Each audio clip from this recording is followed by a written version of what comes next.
It's Nikhil. एक story सुनाता हूँ, मे भी आपको रिलेटेबल लगे। लेट्स इमेजिन अ बॉय, मतलब एक लड़का है और उसके फादर एमएलए हैं, कैबिनेट मिनिस्टर स्टेट में। अब 2 सेकंड के लिए आप सोचिए कि उस लड़के की ज़िंदगी कैसी होगी, क्या है दिमाग में। चलो लेट्स डिस्कस करते हैं क्या क्या हो सकती है उस लड़के की ज़िंदगी। पहला, वो जिस भी फील्ड में जाना चाहता है, चाहे वो पढ़ाई हो, खेल हो या पॉलिटिक्स में या किसी भी फील्ड में जाना चाहता है, उसको अपने पेरेंट्स का सपोर्ट मिलेगा, फादर का सपोर्ट मिलेगा, पॉलिटिक्स का सपोर्ट मिलेगा और वो आसानी से जा सकता है। दूसरा, बॉय जो है वो, या जो लड़का है, लड़की कोई भी हो, वो अपने पेरेंट्स का सपोर्ट, मतलब पॉलिटिक्स का सपोर्ट या इलीगल सपोर्ट नहीं चाहता है, पहचान से कुछ भी करना नहीं चाहता है, तो फिर वो जिस भी फील्ड में जाता है वो अपनी मेहनत से जाएगा। तो लेट्स इमेजिन वो जो बॉय था उसने क्या किया कि अपने फादर के बिना सपोर्ट के, बिना पहचान के उसने हार्ड वर्क किया, अपने इंजीनियरिंग कॉलेज में एडमिशन लेता है, फिर वो अपने मेरिट के हिसाब से स्किल के बेसिस पे एजुकेशन लेता है, पढ़ाई खत्म करता है। उसके बाद पढ़ाई खत्म करके वो बहुत सारे काम भी करता है अपने इंजीनियरिंग फील्ड में। उसके बाद उसको छोड़ के वो सोशल वर्क पे आ जाता है और फिर सोसाइटी के लिए काम करने लगता है और फिर अपनी ज़िंदगी जो है बहुत कम पैसे या कम मतलब बेसिक नीड्स में जीने लगता है। तो आप बताइए आप क्या चूज़ करोगे।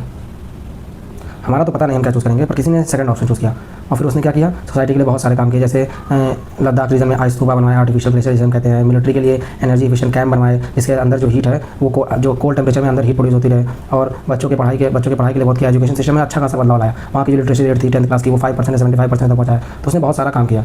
अभी तक आपने गेस कर लिया होगा मैं किसकी बात कर रहा हूँ। It's none other than Sonam Wangchuk, जिनके पिता Sonam Waghel former MLA and cabinet minister of Jammu Kashmir.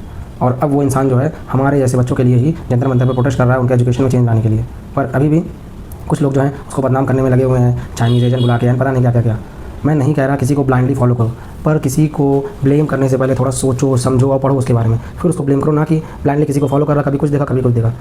सरकार ने उस पर एनएसए लगा दिया, उसके ऑर्गेनाइजेशन का फंड रोक दिया गया FCRA लगा के, और वो अभी भी 20 दिन से हंगर स्ट्राइक कर रहा है। पर हमें क्या करना है, उसकी एक छोटी से छोटी कमियों को ढूंढ के उसको बेइज्जत करना है या उसके खिलाफ जाना है या जो भी करना है। अपना व्यूज़ कमाने के लिए लोग कुछ भी करने लगते हैं।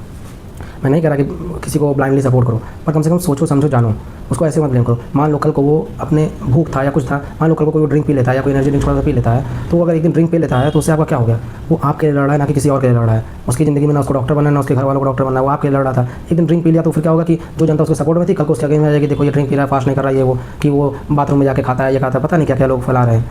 कुछ भी कर रहा हो पर वो आपके लिए लड़ रहा है। थोड़ा सोचो समझो, ऐसे किसी को ब्लाइंडली फॉलो मत करो। क्योंकि हमारी जनता जो है ना, हमारे जनता का जो सोर्स है, वो जो मतलब हमारे जनता का जो नॉलेज सोर्स है वो सोशल मीडिया बन चुका है। और सोशल मीडिया पे जो चलता है वो उसको फॉलो करने लगते हैं। जो कंसंट्रेशन है पढ़ने का, पढ़ना और समझना, ये सब भूल चुके हैं, वो रील्स में लग चुके हैं। इसकी वजह से उन्हें कुछ फ़र्क भी नहीं पड़ता है। तो आज किसी एक पक्ष को सपोर्ट करेंगे, कल दूसरे बात किसी एक पक्ष को सपोर्ट करेंगे, और कल को वो इंसान मर भी जाता है ना, तो लोग 2 दिन में भूल जाएंगे और फिर अपना नॉर्मल ज़िंदगी जीने लगेंगे।